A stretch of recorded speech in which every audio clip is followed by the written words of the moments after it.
Today we are taking a look at the Asus ZenFone 3. The first time Asus launched the ZenFone was in mid-2014 when the line was supposed to be this middle-of-the-road, comfortable and of course cheap phone for the masses. Now with the ZenFone 3 they are upping the ante a little bit and going for the premium market of the Huawei Honor 8 or the OnePlus 3 for example. So have they done it? Is the ZenFone 3 a success? Stick around to find out. In the beginning it all starts with the design. The product itself is encapsulated in this slim 7.69mm thick metallic and glass body that feels quite out of its price range. And carrying on with that train of thought, we can see that the shape is similar to the iPhone. The capacitive buttons on the bottom are similar to HTC's One line, while the back camera protrusion is similar to Galaxy from Samsung. Well, if Asus went ahead and grabbed all the best parts from different manufacturers and made one product, then I think it will be a market leader. But I quite doubt it's quite that simple in this price range and in the market this day and age. But still it sports a 2.5D curved Corning Gorilla Glass on the front and rear that is held together by a metal frame that houses the antenna, that together communicate this message of elegance for the ZenFone 3.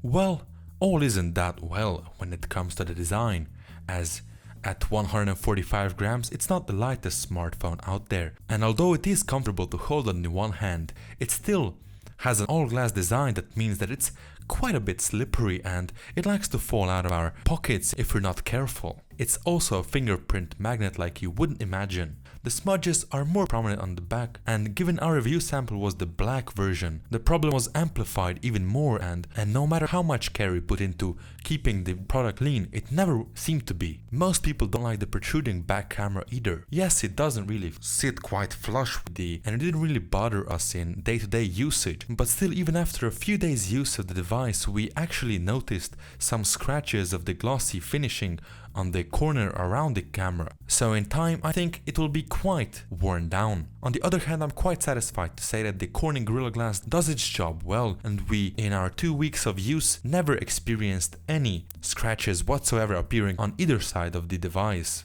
be it front or back, and I'm the type of person that carries my phone together with my keys, so that is saying something. Moving onwards to the display, the 5.2-inch Full HD IPS panel on the ZenFone 3 is very sharp and offers crisp visuals as you would expect from an IPS panel, together with good viewing angles. It is quite a treat to play games on it, to watch movies on it, and with its 600 nits of brightness there will be no question about its legibility in even the brightest of days. One thing that's good about Asus software, more on which later, is the display settings with the built-in apps that enable you to choose between balance, vivid, blue light filter and customized colored modes, so you can adapt the hue of the display to your preference. Most notably, the blue light filter cuts out the blue light at night, so you don't get those pulsating experience in your eyes in the morning when you wake up after an up to 5 AM marathon on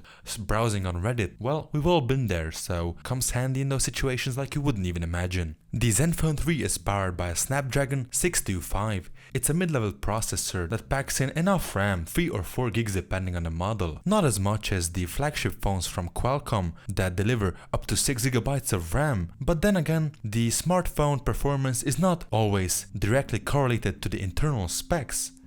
The ZenFone 3 performs without any trouble whatsoever. It had no apparent lag when multitasking, when navigating across the UI, when playing graphic-intensive games. There was no trouble whatsoever. Yes, well, there was more to scroll through because of the bundled software that comes together with the phone, but all of the software runs on Android 6.0.1 Marshmallow that is modded out with the Zen UI 3.0. And while you may remember the Zen UI being this bloatware infested and gimmicky, let's call it an upgrade thing from Asus, now it's much more streamlined and simplified with more subtle icons, animations, functionality and whatnot. Yes, they do still offer much more customization options than the standard Google launcher and Google applications. So if you're the type of person that wants to customize every little animation and transition to your liking, then the ZenFone 3 will be a good fit for you. If you want a seriously simplified, minimal and functional solution, there are after-party ROMs for the device or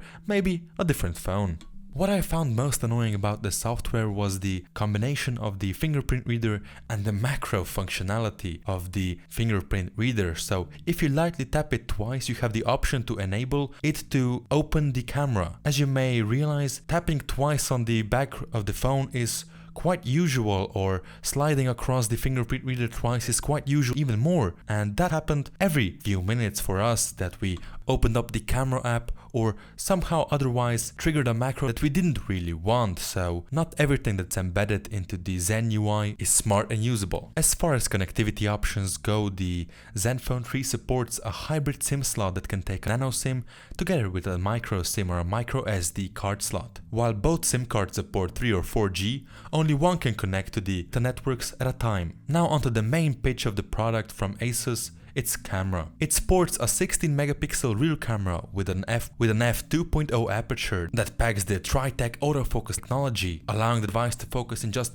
0.03 seconds. Well, as far as that goes, it did focus quite fast given the price of the product and would easily match the iPhone 6s, for example. Also added into the lens is the optical image stabilization and the electronic image stabilization, so a glorified warp stabilizer that come in handy when shooting videos or shooting stills in difficult lighting conditions when the shutter speed drops. They do produce usable results. You can see some warp stabilizer scaling and whatnot, but well, you can't expect it to be a red weapon. As far as my opinion on the performance goes, outside when there's lots of light it performs great.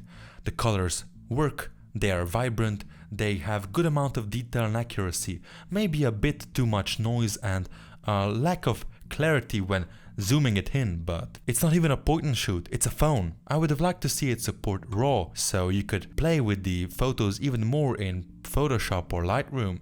But hey, maybe next time. As far as the front-facing camera, it has to be said that the manufacturers these days are focusing on selfie cams even more than on the back-end cameras, and the ZenFone 3 is no different in that regard, as it sports an 8 megapixel front-facing shooter. Maybe a bit too beautified, so the skin is a bit soft, but that's the standard procedure when processing images taken on the selfie cam. All in all, the Asus ZenFone 3 is a reliable phone for daily use. Yes, it's a bit fidgety and slippery. It also gets dirty quite fast, but it makes up for it with a good display, with exemplary battery life, and of course, the great camera. Maybe I would have liked to see a bit less pre-included apps, but hey, if that gives you 100 gigs of Google storage for 2 years, so you have to uninstall a few apps, well, I can work with that any day of the week. Thanks for watching this review on Discharge Networks. Don't forget to comment and subscribe to see more videos like this in the future.